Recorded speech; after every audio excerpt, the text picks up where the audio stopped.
Good morning. नागपंचमीच्या सगळ्यांना खूप खूप शुभेच्छा. श्रावण महिना आला म्हणजे सण समारंभाची सुरुवात झालीच.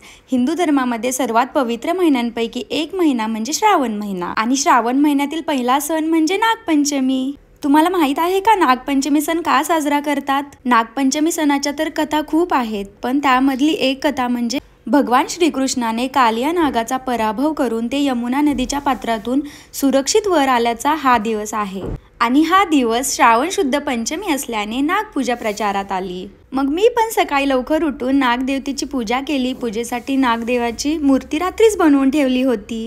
कालपासून भावाचा उपवास असतो, तो आज सोडायचा असतो. त्यासाठी आणि पूजेसाठी पुरणाची दिंड, लाह्या, फुटाणे, दूध यांचा नैवेद्य बनवला जातो. लहानपणी तर आजच्या दिवशी आम्ही मस्त साडी वगैरे घालून झिम्मा फुगडी खेळायला जायचो. आत्ताच्या बिझी शेड्यूल मध्ये तर ते शक्य नाहीये, पण पूजा तर केलीच पाहिजे, हो ना?